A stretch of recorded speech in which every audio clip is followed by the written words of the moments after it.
We're going to open up with the topic of what, Dan? Leading the emotional energy of the relationship. We're talking about how you leading your own emotional energy. What does that look?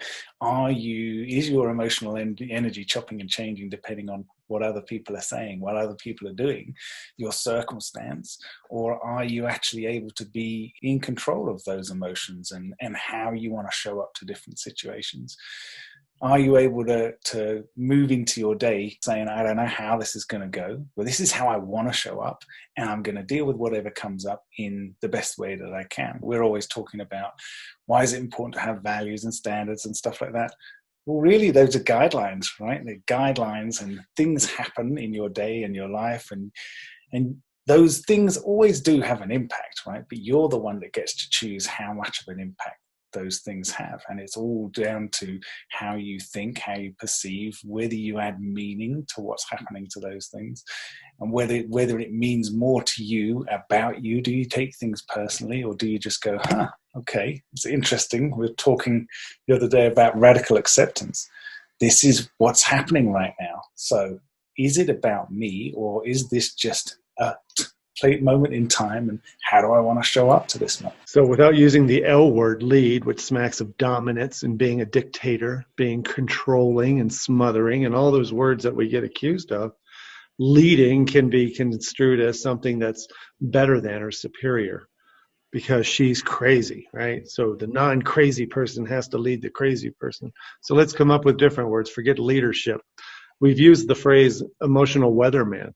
And let's just forget her for a minute. Let's talk about Monday morning with 4 kids all having to get up and get dressed and get clean and get breakfast and get out the door. A lot of guys say, it's a shit show, man. It's a shit show every morning. And then I can never pack a lunch, right? And so the moment he gets out of bed, it's already mostly cloudy with a strong chance of rain inside the house. It's because the energy that he wakes up with is mostly cloudy with a strong chance of rain. The emotional weatherman understands that people tend to follow his lead. When I am light and happy and carefree and not reactive, it seems everybody else is better. Amazing, it's a miracle. You have to want to. There's 2 things that have to happen for you to be an emotional weatherman for the family, and that is to set the tone. 2 things have to be true. You have to want to be that because you dig being that. And second, you have to be secure enough in yourself that you're not freaking out that they're not giving you what you want.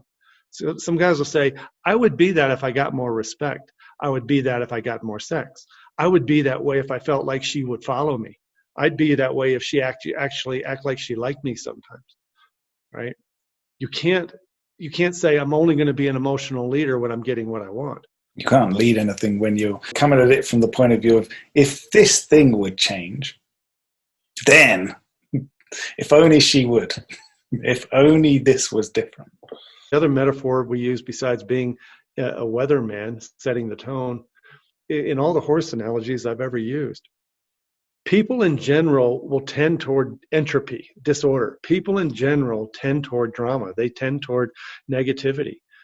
It's not common for somebody to see the good in things all the time. It's not common for people to mostly give people benefit of the doubt. But if you are that person, if you become that person, people can learn through osmosis. A horse will start to adopt the energy of its trainer, good or bad, right? An angry, defensive, overreactive trainer that uses force and pain and fear to train a horse, and there's a lot of people who do that with horses, you end up getting a horse that isn't worth a shit.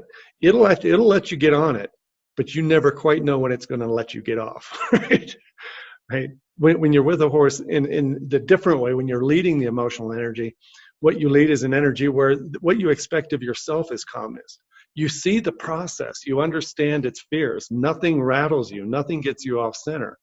And when it does, you have a process for getting back on center. So sometimes it's kind of hot for a woman to watch a man see himself get triggered, grin at himself, and then self-correct. That's kind of comforting.